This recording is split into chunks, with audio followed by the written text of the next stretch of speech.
Hey guys. So, I'm here today to make a tier list for this amazing indie game that a lot of you already know of called UFO 50. I know making tier lists for this game, it's nothing new, and there's a lot of people out there that have already done this, but I really wanted to go over which games I personally enjoyed and the experience I had along the way playing through this collection. As you can see on the list that I have, this isn't just a tier list for UFO 50 games as a whole, but I'm also going to include placements of each game based on not only my experience with playing through these games, but also my experience acquiring all of the cherry discs for each one of these games. Yes, that's right. I've also not only played through all of these games, but I've acquired the cherry disc for every single one, and it consumed 232 hours of my life. But I thoroughly enjoyed most of the experience overall. But before I dig into this to this tier list, I kind of wanted to gush a little bit about this game because there's not many games out there that I've played that really gave me the same feeling that this game gave me. Um, the day is January 5th, 2025, and I'm on Discord with a friend, and I'm looking for something to play, and I'm just kind of out of options here. It's been a while since I played something, and I typically like to stream on Discord with friends watching, and it's a great experience overall. But my friend Zach, uh, he had the idea of gifting me a game. He's like, "Hey man, I saw this game that I was thinking about buying for myself," and I I thought, I don't know if I'll actually play through a lot of those, but I know somebody who would. And he ended up gifting me this game. And at first I was kind of skeptical on it because I was like, UFO 50, this is like Action 52, but brought out as like a new game. I mean, maybe some of these games are pretty exciting. Maybe they're not that great. Who knows? And surely enough, my first experience was playing through like 5 minutes of Barbuda, and I was like, "Oh my gosh, what did my friend Zach get me into?" But then I started learning that there was lore behind these games, and that UFO 50 is actually based on a fictional game company that was developed in the early 80s and finished up by the late 80s. And then it got me interested. I was like, wait a second. So this is this is about a developing company and their games, where they started and where they finished. This could actually be pretty cool. Um, so playing through some of these games, I started enjoying it more and more. Like going through Barbuda, it was um, a little.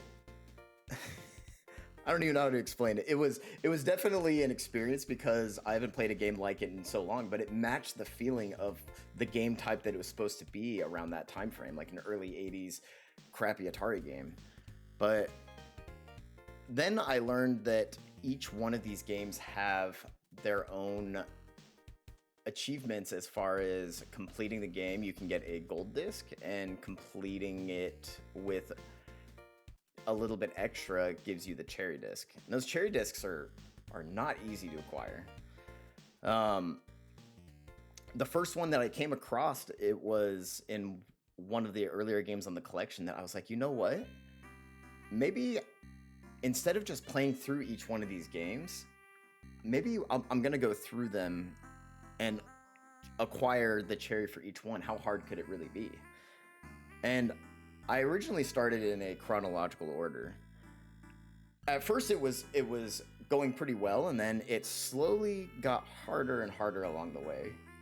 But man, I really have to stop rambling about that because I just really want to explain like my overall experience with this game. It was, like I said, it was 232 hours, and I enjoyed playing these games so much with an audience through my friends on Discord. They were pretty much on around the same time every other night, wanting to watch more of these games, and it caught their attention. And I played through these games not only with like these different friends of mine that were watching, but each game I shared an experience with one of my close friends who they were heavily invested in each one of those playthroughs. Um, that being said, there was a lot of good times playing through this collection, and I'm kind of bummed that I completed it to the extent where I've gotten a cherry on everything. But um, that being said, there was some really rough ones there. I'll go over that with this collection, but yeah, some of these cherry requirements were not easy.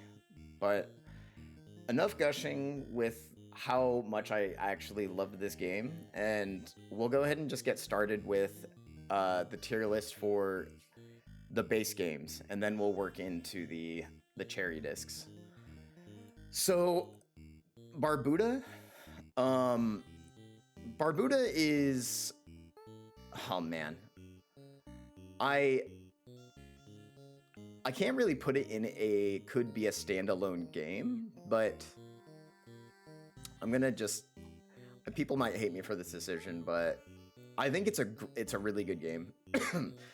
But one playthrough is good enough. Like, and by one playthrough, where I'm gonna go by these tiers. So the start of these tiers could be a standalone game. There's a lot of games on this collection that I feel like could, if they were just put on their own standalone game and added a little bit more meat and potatoes to the game itself, I would pay a few bucks and play through that game fully.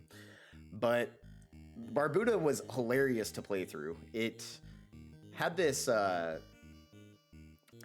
it was this primitive gameplay that was just so mean to its players, and I enjoyed the playthrough heavily with playing through Barbuda.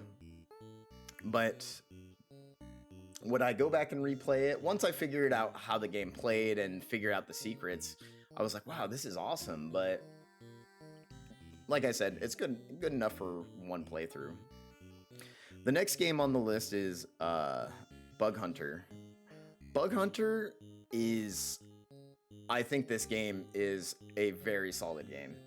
It's a little bit dated for, I mean, obviously a lot of these earlier games, they're these early 80s inspired games, but it's this tactics game that just, I can't even begin to explain how I like, I thoroughly was intrigued with, like, when playing this as the second game on the collection, because like, whoa, this is a little bit different than Barbuda was.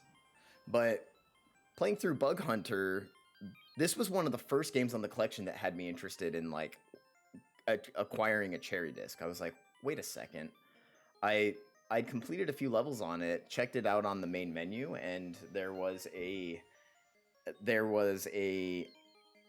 list of requirements in order to achieve the cherry disc for it, and it was to complete, I think it was 5 or 6 levels in a row. And this game was difficult. This game, like, was not forgiving whatsoever. If you made 1 or 2 mistakes on one of your turns, it could just cost the game. And it also wasn't something that you could just come back and learn the game for each level. It was kind of, I mean, it was pretty RNG as far as things went outside of what kind of bugs were in it. But anyways, without rambling too much about Bug Hunter, it was a great game. I would definitely replay it. It's a very fun experience overall. The next game on the list is Ninpek, and Ninpek was pretty good. I think I'm just going to put it in, wasn't for me. I think it was a solid game, and I had a fun playthrough. It is good for one playthrough, and you know what? We'll just put it here. It's a solid game. Good. It's a good auto-scroller, side-scroller that allows you to replay the game once you've completed it on a harder difficulty. It was a fun playthrough overall, but nothing too exciting to go home about. But and you know, I don't have the names on here, so you're gonna have to excuse me if I butcher some of the names of these games on this collection, but I do remember majority of them. So I want to say it was Paint Chase or Paint Roller, whatever the hell the game is called. Another one. It's good, but but for one playthrough. I enjoyed playing through it, trying to complete it, getting the cherry, and just overall, it was a fun short playthrough, and it was pretty much like a combination of modern games like Splatoon and other games where it was just taking real estate. I think it's a solid playthrough overall. Um, Magic Garden. This game was also very solid. This was the first game on the collection. I was playing it in the first night that I was gifted this game, and then I started seeing the real potential of these games. I was like, wait a second, this is really good.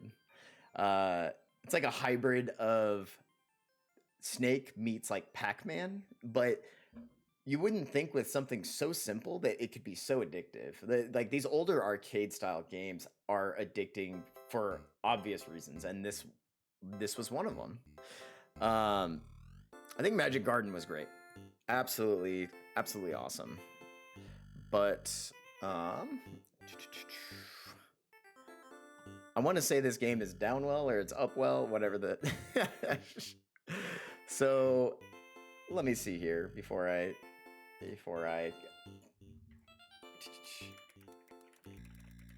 So let's see here. Before I continue with the next one, after Magic Garden, we had. Actually, I almost skipped it, but. It's, Mortal. Mortal is, I think it's a good one of. It introduces some really fun mechanics for a side scroller. Allows you to use 3 different abilities in order to traverse, but you have, like, I want to say a stockpile of 100 lives that you get to go throughout the entirety of the game. Definitely a solid playthrough overall, but I found myself after beating the game, I didn't really feel the need to go back to it. But overall, a fun game. I completely butchered the title earlier. I said up well, down well. No, Velgress is pretty much a different take on Downwell, and I get it. I get the vision they have with it, and it had potential, but the only thing I didn't like about it was it felt pretty short as far as things went. I've played games like Downwell, and it reminded me so much of that game specifically, but it didn't have much to really keep me playing. Like when I go back to my collection, I can see that it's one of my least played games, but I went through it, cherried it, did all that fun stuff. This game that's coming up, I know gets a lot of hate, and at first I would have put it on here, but I ended up putting it up here, and this is Planet Zoldath. It's a game that has many faults, and a lot of people hate it, but this game is almost entirely random generated by the map, what you collect on it, and how you play through the game overall. And it's all based on a timer. It's a pretty clunky game, and like I said, it's one of those games on the collection that you can tell that they wanted it to make it feel like it was a developer made game that was like a first of. And I think they did a really cool job at matching that feeling when playing through it. I think it's a solid game. I would go back and replay it, maybe not often, but it was solid. The next game on the list is a Tactics. This is a game that I'm just gonna put it here. I get the vision and it has potential. It was a really fun game to play in a multiplayer setting with some of my friends, but there were other multiplayer games in this collection that just did it better for me.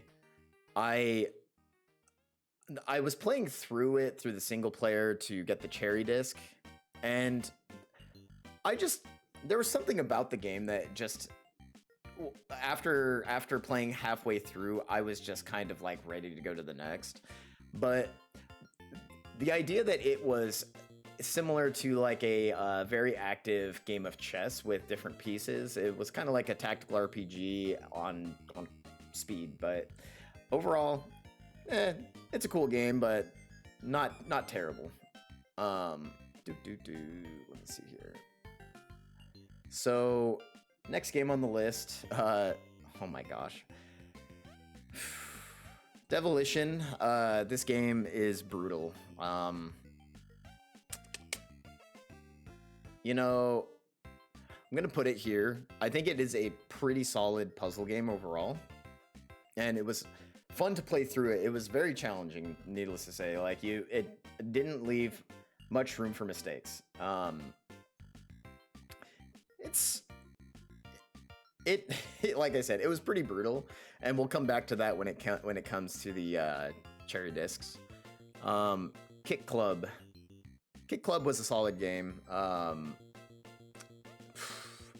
It's good, but for one playthrough. There's a lot of these earlier games that I feel like is going to be in this tier, but what can I say? They're solid, and I enjoyed them for the most part. Kick Club, it was very much like Bubble Bobble meets a few other early mid-80 NES games, and overall playing through it was pretty solid. Nothing that I would want to go back and play very often. But going on to the next one on the list, Avianos. This game, at first, I wasn't sure how I felt about it, but I'm a huge board game geek, and I actually playing through it just through the first time, I was like, oh, this game has fun mechanics. This game has a lot of potential to get me drawn in, and this is the first one in the collection. I feel like this could be a standalone game with the right improvements and tweaks to it. It was a very, very fun playthrough trying to acquire the cherry in it, and mechanics and everything aside, like it was overall a solid game. The only thing that I feel like a lot of players getting into it wouldn't enjoy is that it's a little dull to look at first, but a lot of these older like mid 80s games kind of look that way.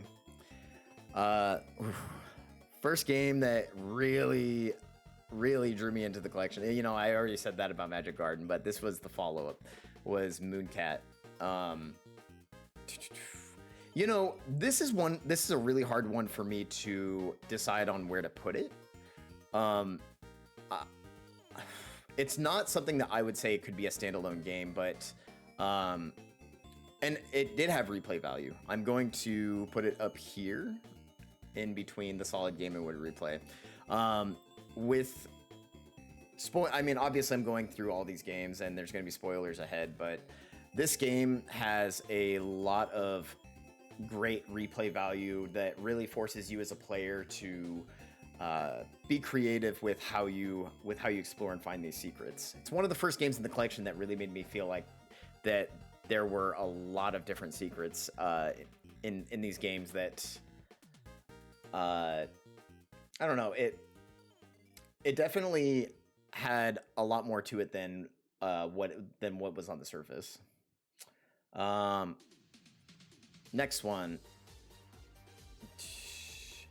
Let's see here. So the next one that I'm gonna go over is Bushido Ball. And Bushido Ball, pretty fun multiplayer game. It's good for one playthrough. I would say it has replay value because of the different characters, but it's another one of those games that, and unfortunately, this is one of the ones in the collection that when I first got to it, the AI just felt somewhat unfair. Not necessarily unfair, but it was becoming noticeable that it was really trying to mimic how AI worked in these older games. But pretty solid game though. I know a lot of people like this game. It's a fun multiplayer game overall, but there's better. Next game on the list, Block Koala. This is, I'm pretty sure I've seen on a lot of lists that a lot of people would agree with me. It's definitely a game that wasn't for me. I don't think it's a bad game. I just, overall, I just didn't enjoy the entirety of the experience. It kind of felt like a chore. But some of the levels had me entertained, and if the game was just like half the length, I think it would have been a much better playthrough. But it just kind of felt a little painful at times. Next game on the list is Camouflage. Solid game. Good playthrough. I I played through it once. I didn't think it was a bad game or anything, and it's I felt like this game was the opposite of Block Koala, where it it had a lot of interesting things that you could do in this game by navigating and changing your character to match the pretty much you're just trying to avoid obstacles while playing a stealth like game. But it felt like there could have been a little bit more to it as all. Playing through it once, it was fun. Um, that being said, the next game on the list, very fun and a game that I think it has good replay value is the first Campanella. I think Campanella was for what the game is, it it has amazing controls for what this game has to offer, and the controls feel they're addicting, they're fun, and I can't really describe the feeling. Like it was had just enough challenge to keep you entertained. I would definitely replay through this game going back to the collection. Um, this next game I know is hit or miss for a lot of people, but that would be Golfaria. This game is one of those ones that I'm gonna say it's good, but for one playthrough, it's more than enough. It's a really cool game. It's like a Metroidvania meets Metroidvania meets golf, and overall, I'm not upset by that. It's it's a great time overall, and trying to again going back to the cherry discs, we're gonna get to that because that is a very much so completionist game that with the cherry discs was not the funnest experience. Next game on the collection, oh man. So this one I talked to a friend about, and this is the Big Bell Race. You took everything from Campanella 1, and that game was a very, very solid playthrough. Uh, but you turned it into this game that was essentially like a racer of that type of gameplay, and it's very short. Could be fun with like multiple players, but with two players, not so much. It felt like it was lacking is all, and I'm gonna keep it in the wasn't for me tier. Warp Tank. I think it's good single playthrough. You know what? Let me reorder some of these here. So Paint Chase, Mortal. I think this is gonna go here. Yeah, that looks about right. Warp Tank, though, going back to that, I think Warp Tank was a very fun single playthrough, but it's a lot like a lot of these other games. It has puzzles to it that once you learn the puzzles, making it replay is a little more difficult to go back to, but it has a lot of fun mechanics with the different angles, and obviously it's, like I said, it's Warp Tank, so you're warping all over the place. I had a friend that was tuning in on that playthrough, and they helped me understand like what I need to do to get these cherries. And the cherry for that game was pretty fun. It reminded me of Campanella, and I think it was a solid game overall. Ooh, this next game I would definitely replay is Waldorf's Journey. Waldorf's Journey is a very simple game. It's trying to think of some of the other games out there that remind me of Waldorf's Journey, but it's it's like playing Worms, where you're using the wind to navigate your character instead of weapons. But this game not only was a very, very fun single player experience, but multiplayer, it's a blast. I would definitely go back and replay this game. Oh man, this next game, I didn't come like so. I explained that I was going for a cherry for each one of these games chronologically. But at a certain point, I kind of gave up doing the chronological order because I think I got to Block Qual and I was like, this is burning me out. I got to try some different games on this collection. So way later on, I ended up coming to playing this game, and this game, Porgy, this game was great. I think this game at first, and a lot of people may disagree with me on this, but this game is a Metroidvania, but without the luxury of having a map. So you have to be creative as a player to learn where things are, and you're set on a timer every time that you explore the sea. And this was just a really fun playthrough. I had a friend that I started the game, and at first I was like, I'm not sure how I feel about this. And then it turned out that I played through the whole thing in one sitting. I had a friend watching it, and he was fully invested, and it was a blast to play through this game. Next game is a lot of people hate this game, but as a game by itself and controls, Onion Delivery, I think it has solid replay.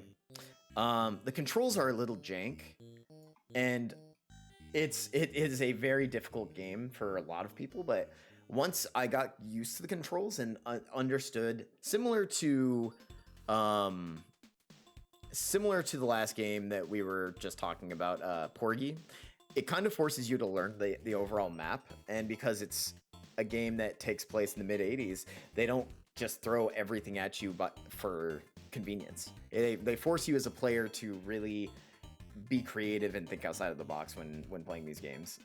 But overall, solid game. Could replay it. It's fun. One of the first shmups of the collection. Actually, I think it's a cute game. It's Caramel.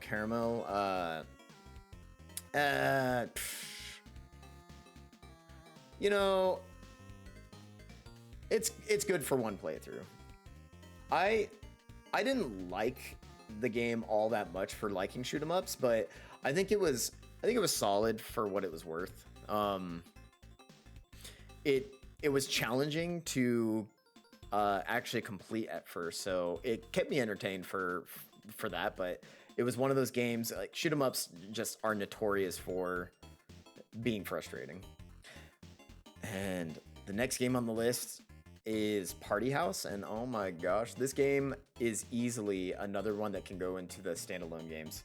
This game is so many people that have played this collection that enjoy deck builders. This game is just so much fun.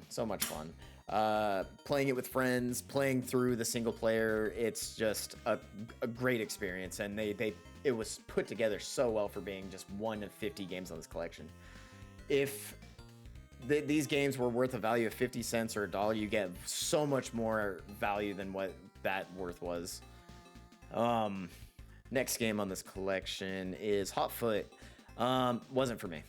No, it's not so much that wasn't for me.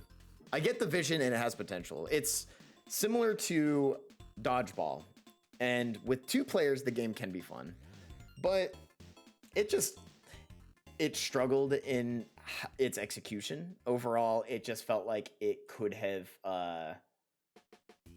been a lot better, but they missed a few bars on it.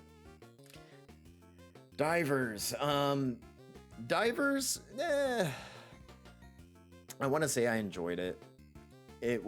I get the vision and it has potential.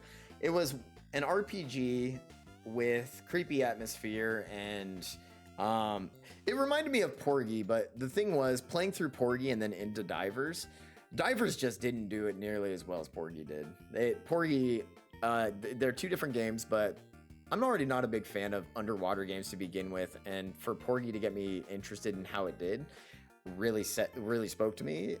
When it came down to Divers, though, oh man, Divers was just difficult to get into. Followed up with one of the games that I feel like was definitely a good one and done is Rail Heist.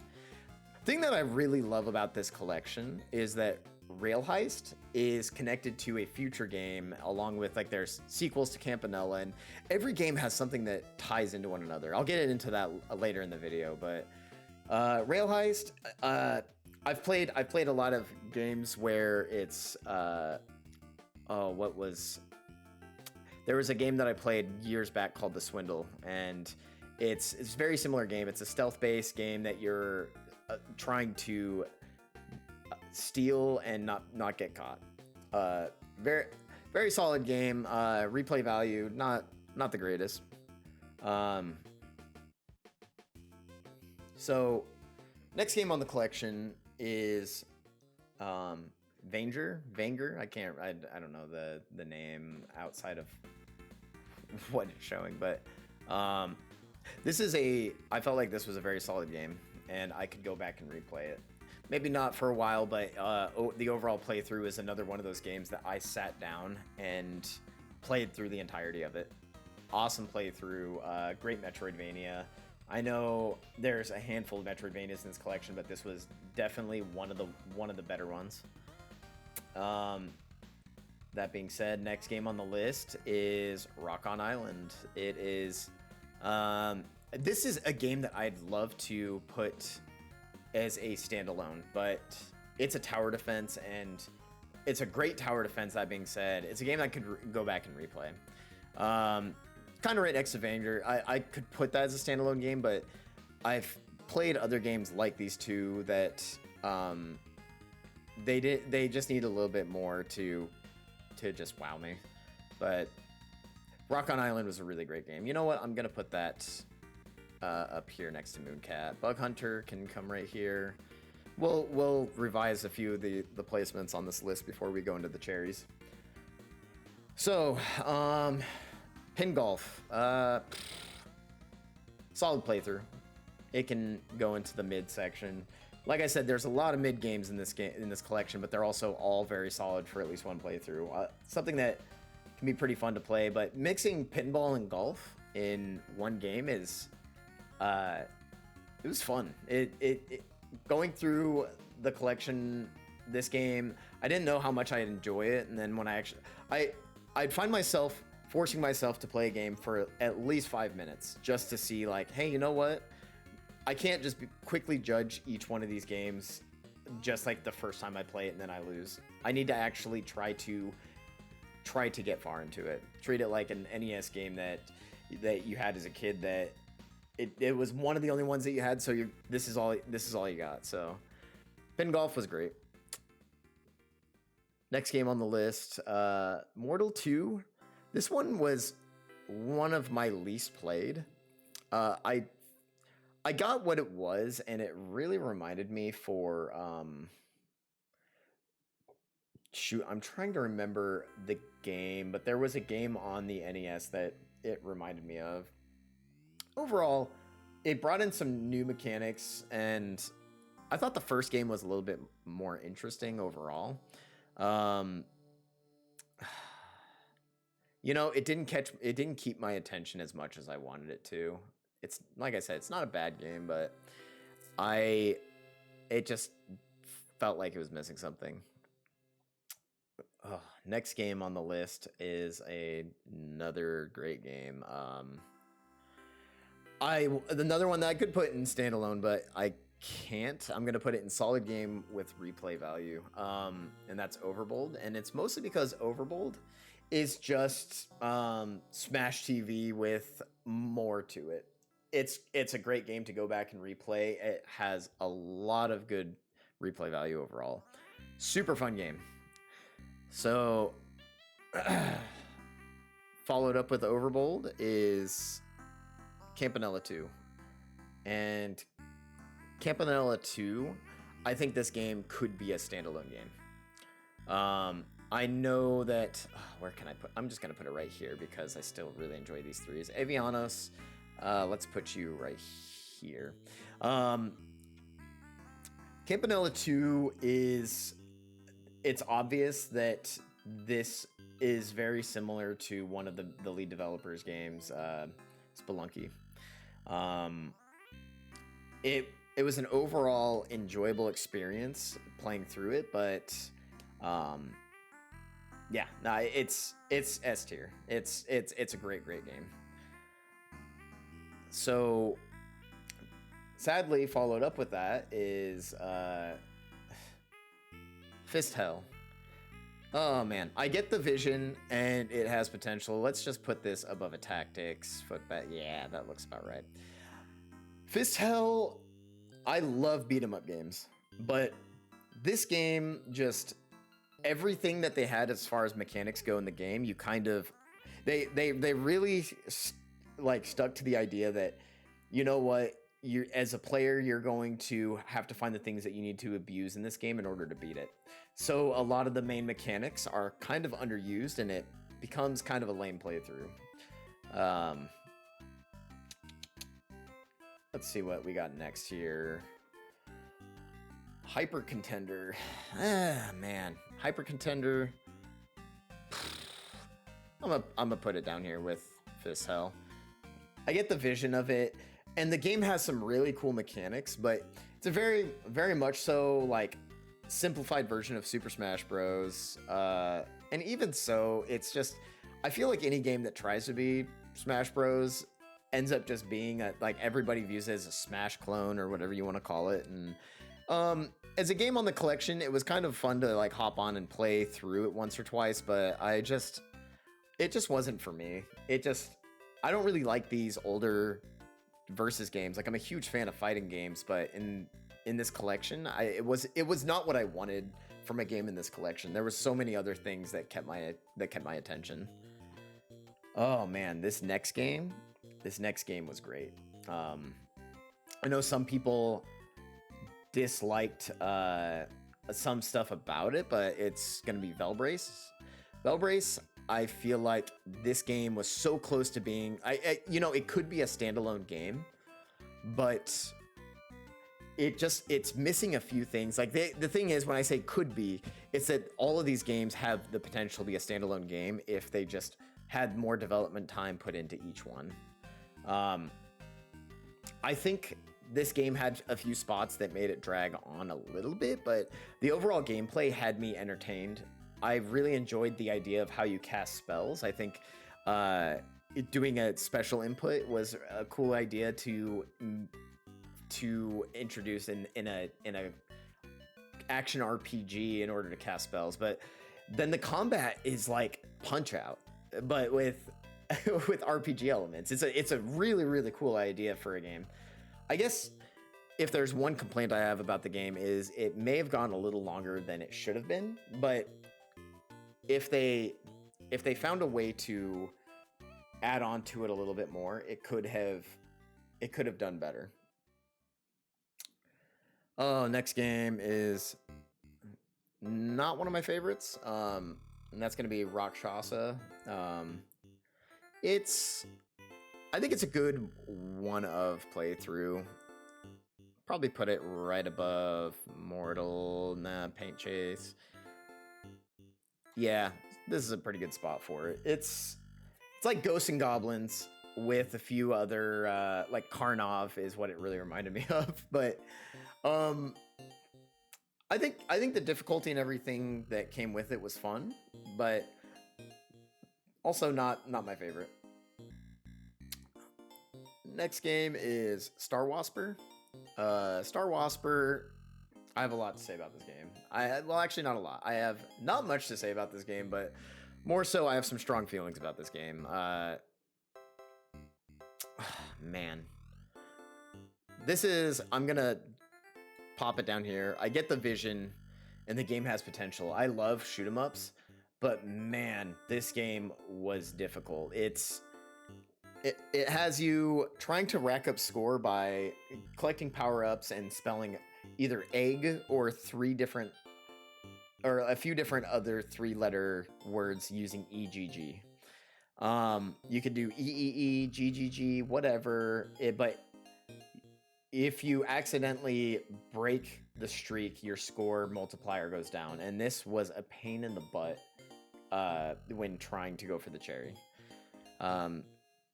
Let's get back to that one later. Overall, gameplay was solid, but if there was anything that I could really complain about this game was the color palette was just awful for playing a shoot 'em up. It's like your eyes would lose track of anything that could hit you. Next game is Grimstone. This was one of the games that I put a lot of time into because it's a traditional JRPG that you could play on the NES. It's something like Final Fantasy or Dragon Warrior. I think this game is a solid game that I could definitely put some replay value into. It's just, I don't, after playing through it, it feels like I don't want to go back to it for a long time, but I do like the idea of playing the game with different classes and seeing how the experience could have changed with that. This next game, I thought that I was gonna heavily dislike when coming into the collection, but and that's gonna be Lords of Disconia. I think this game, man.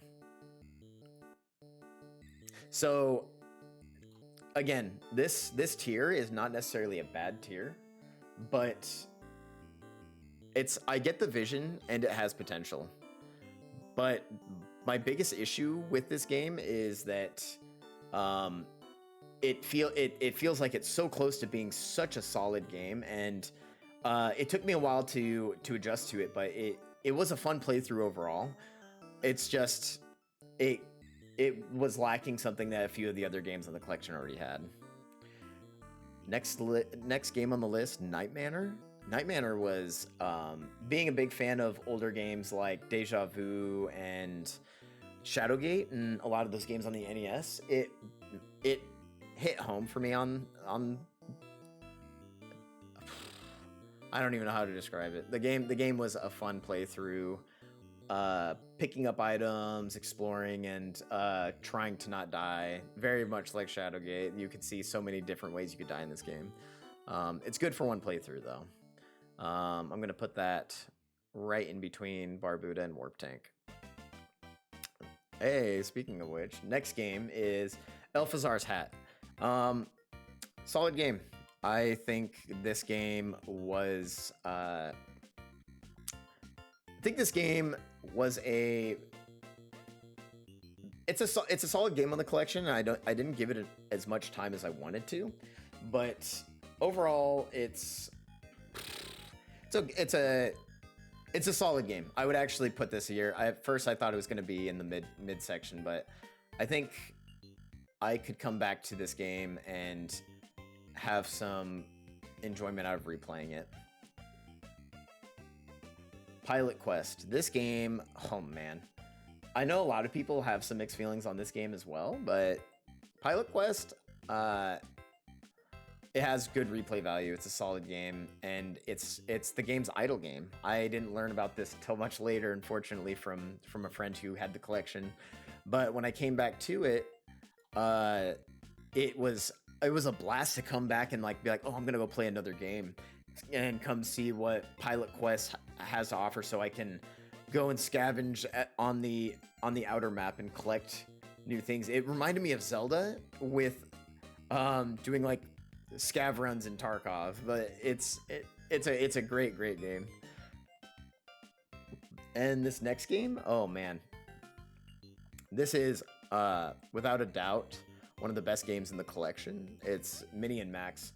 When I was first coming into the game, I was messing around with a bunch of games in the collection, and Mini and Max was at first it was pretty interesting, and then when I finally came to it, I came to this game much later in the game's in my playthrough.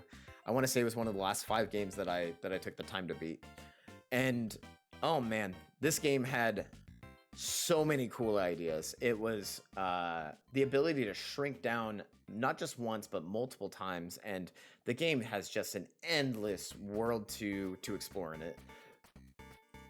And you know, it's a game that I would love to go back and replay. I finished it up like not long ago when I finished this collection. So it's the middle of July now. I finished this game about a month ago, and I was giving myself some time to sit and think about the list that I was going to put together for this. And this was a game that I knew when I beat it that I wanted to really praise it. They did such a great job in this game. and it ties in with one of my other favorite games in the collection, House Party. The ending, the first ending you get in the game, you recognize that you are in the house party, and it was so cool to see that. They did such a good job with this collection. Oh, let's get to the next game on this list. Combatants. Trash tier. It was not for me. Very cool game. The idea of it is something that realistically anybody knows what kind of game this is when you're getting into it. It's essentially a what's the word I'm thinking of here? It's a real-time strategy. There you go. It's an RTS, but with horrible AI. It's and not in the great way. I feel like Barbuda is a game made bad on purpose, and I feel like Combatants, it was made bad on purpose, but to troll the players. Oh man, next game that's getting put onto the list is Quibble Race. Oh man, I love this game. This game, single player and multiplayer, also a great experience. It's gonna go above Porgy because I've replayed this game so many times with friends, and would highly recommend. Super fun time. Next game on the list, Seaside Drive. I know a handful of people that I've talked to about this game. They really love it. I love the aesthetics, the music, the gameplay. This is a very solid game with good replay value. And for what type of game it is, for its replay value, it doesn't have a lot to it, but I get like this big dumb smile when playing this game just because I love the music and overall atmosphere of the game.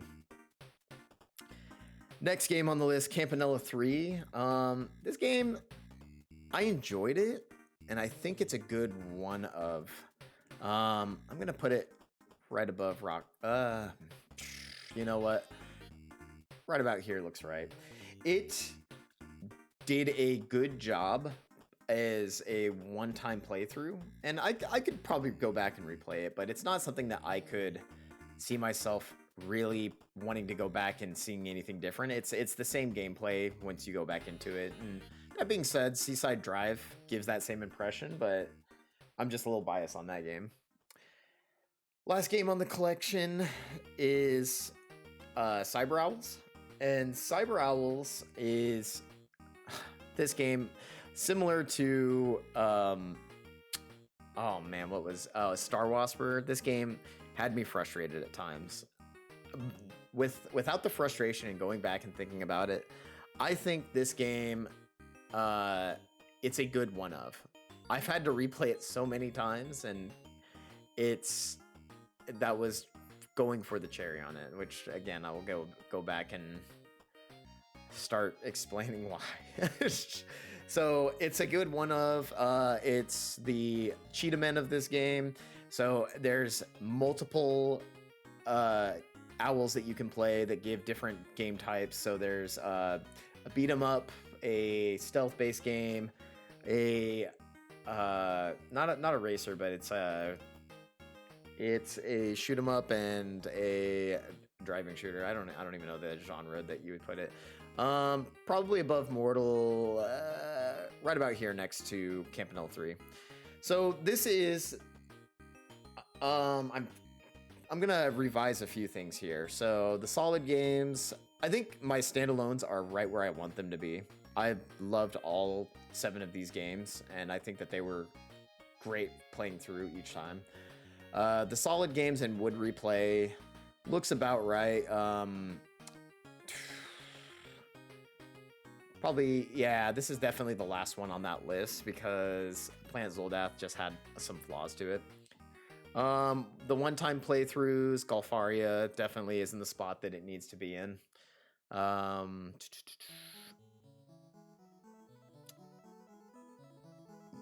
You know what? Let's put Rail Heist above that. Pin Golf right there. I think that looks about right. Lords of Disconia. I'd liked it over a lot of these other games. I'm gonna put Star Wasper there. Velgress. Oh man, it was not for me. Not that it was terrible or anything like that, but you know, Tactics was above end this game right here. Not combatants. That looks about right. So this is where my standings are going to be for the games, just on the surface level, playing through the games without the bias of them being difficult for their cherry discs. And that being said, I'm gonna go ahead and get started with the cherries. So going back to Barbuda. Barbuda, you know what? Let's go ahead and revise this list real quick. I'm gonna clear this.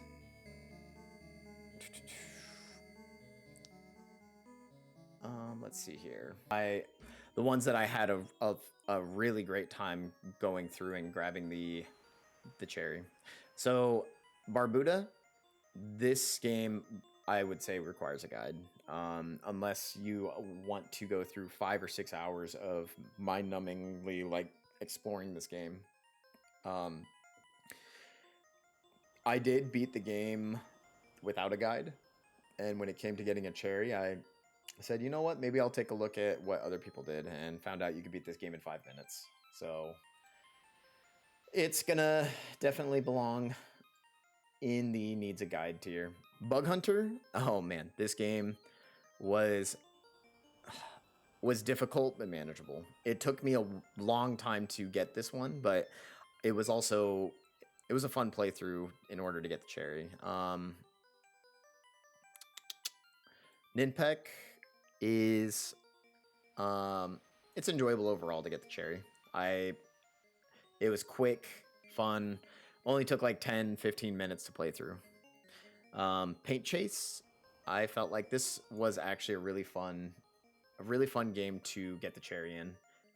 Solid game. Actually, you know what? No, I'm just gonna put it enjoyable. There was other games on this collection that I feel like the cherry was so much more enjoyable, but these two are just solid overall.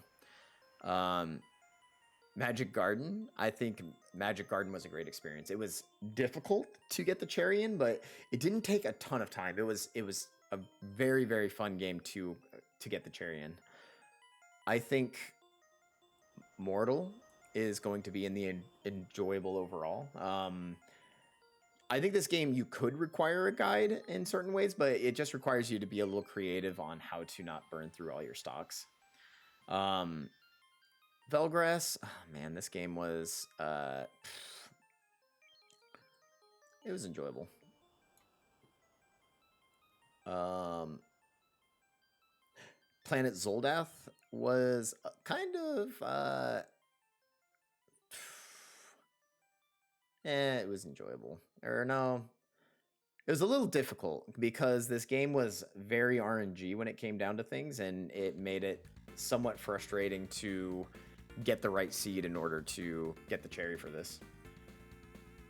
All right, and next game on the list, Tactics. This game was painful to get through for getting the cherry. Not necessarily was it a difficult cherry, but it was just not a fun playthrough for getting that. Devilition. This game was painful. It was probably one of the hardest cherries I had to get in this game, and it was because you just had to hit the score right at the end of the game in order to get this cherry. I had to replay this game so many times. Kick Club is a good overall enjoyable experience to get the cherry. Avianos was a great experience. I had so much fun getting the cherry in this game, and all of the different game modes and variations that came with it. Mooncat, also a great experience for the cherry. There was let's just go ahead and I'm gonna say that it could be a game that would require a guide, but it doesn't actually require it if you are willing to replay and try to figure out all the secrets. Bushido Ball, painful. I definitely did not enjoy this game getting the cherry because I've mentioned earlier in the video that the AI was just frustrating to play with. Block Koala, painful in a different way. It was, you know, I probably didn't make my tiers correct here, but gosh, I think this game actually, let's just say, would probably require a guide in order to keep your sanity, because there's just some stages that just, it's a little mind-numbing at times. Camouflage, solid. I think it was enjoyable overall. Campanella, you know what? No, it was a great experience. I had a lot of fun getting the cherry in Campanella. Golfaria, on the other hand, it requires a guide. Maybe it doesn't require a guide, but it's one of those games that is you need to complete everything, and completionist awards are just never all that fun to me. The Big Bell Race, this one it's just solid. Easy cherry. You know what? Let's just go ahead and add to that. Let's put this tier right here. We'll add a row below.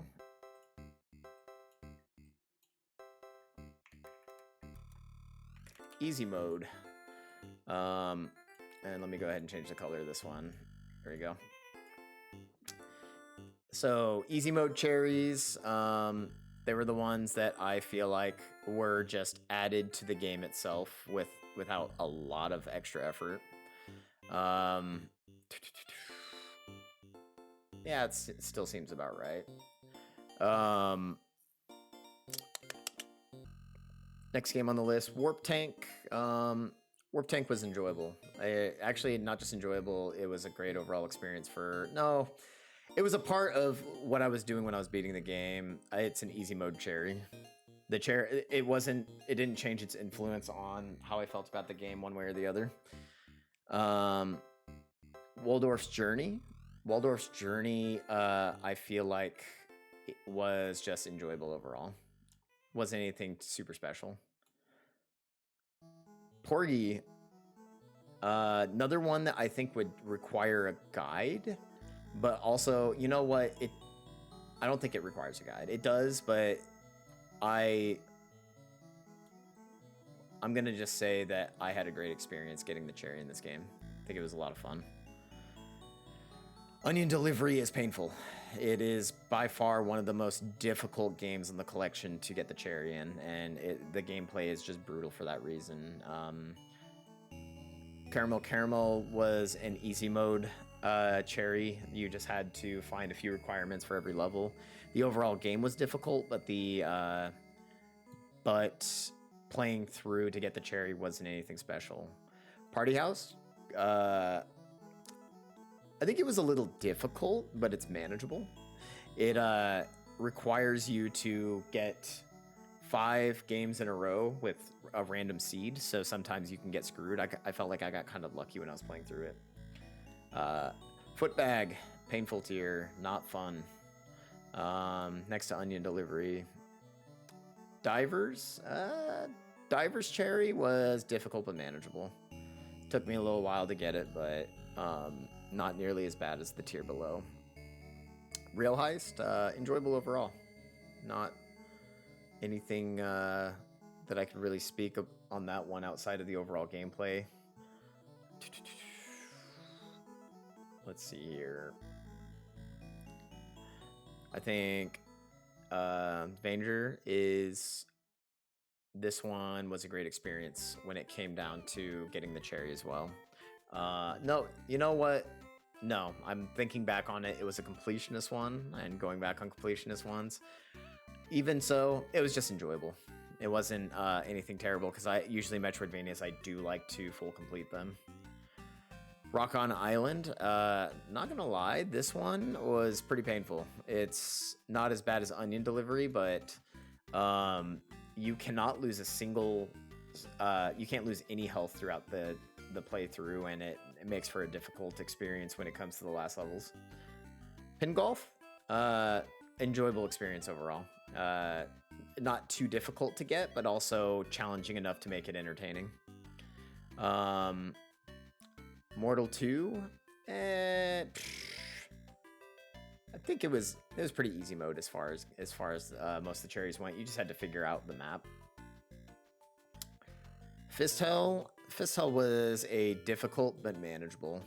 Wasn't one of the worst, but once you figured out how to cheese the game, it got easier, but it was still a pretty difficult game in order to really beat. I was able to get Overbold. I think this is also another one, difficult but manageable. I was able to get Overbold's cherry a little easier, and I played it all within a day to complete the game and get the cherry. Campanella 2 was painful. Very, very hard game to get the cherry in, but was very rewarding once that was completed. Next game on the list, Hyper Contender. It was painful only in the sense that it was just it falls under painful. We're gonna do bad AI also in parentheses. A lot of these games that have bad AI just make these games have a not so fun experience. Valbrace was a great experience though, as far as some of these games go. These S tiers are still looking pretty similar to my last list too. Rakshasa. This one was difficult but manageable. It was Ghosts and Goblins with a few other little things added to it. Star Wasper was extremely painful. I will put that right over Onion Delivery. This was by far the most difficult game to get a cherry in my opinion. It was mostly just for my own sanity. Grimstone, easy cherry. The overall game is fun, but you just have to beat the final boss without without having anybody dead. So it gives you plenty of chances to replay it, and not necessarily do you have to replay through the game, but you just have to continue where your last save point was. Lords of Disconia, painful, bad AI. Just let's also add bad AI and RNG. It's some of these cherry games are just they're just difficult in that one regard. You know what? I'm gonna move this up here. It's difficult but manageable. A lot of these other games are ruined by just bad AI and RNG with how it comes to getting the cherry for it.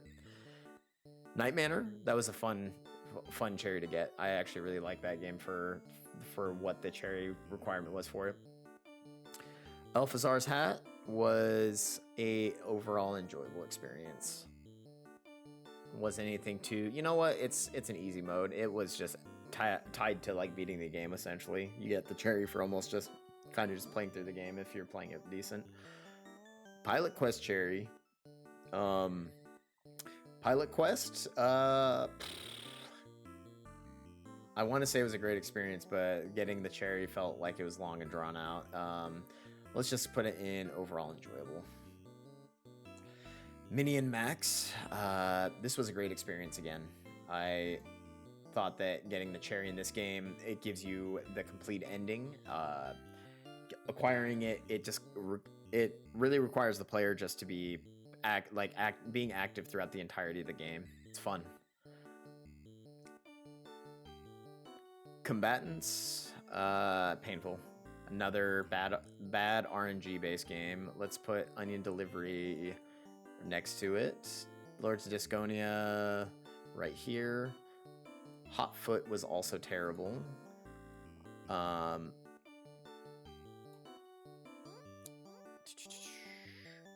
Bushido Ball. Yeah, this looks about right. You know, I might go back and do left being the worst. So, Quibble Race. This one was difficult, but also very fun. And you know what? Okay, for the cherry, yes, it's difficult, manageable. I want to say it's a great experience because I just loved playing through that game, regardless of what the results were. Seaside Drive, very great experience. Very fun to replay to get this cherry. It only took a few tries at most, and I would put it probably right here. Campanella 3. Campanella 3 was overall enjoyable. Wasn't anything too difficult. And last but not least, Cyber Owls was. This game was painful. This was the last game on the collection that I actually got the cherry in, and it took me a solid day to keep replaying through this game just because you had to beat the game without losing any lives, and it's very difficult towards the end of the game. You just have to pretty much memorize a lot of the things in the game to make it possible to get the cherry, and I had a painful experience getting the cherry in that game. But oh man, going through 2 lists, that was I didn't give much explanation behind these cherries as opposed to the previous list, but this collection was so great. After I completed this collection, I felt like I was a little sad because I didn't feel like I had any other games to go back to and try to beat and get the cherry on. Each one of these games, no matter how good or painful it was to go through it, it was a fun experience overall. And man, I would recommend this game to anybody who hasn't played it yet. Even the people that have watched it, or like my friends who had watched it, they'd seen it for what it was, and they saw the enjoyment I had out of it, and I could only hope that they would take the chance to play through these games themselves.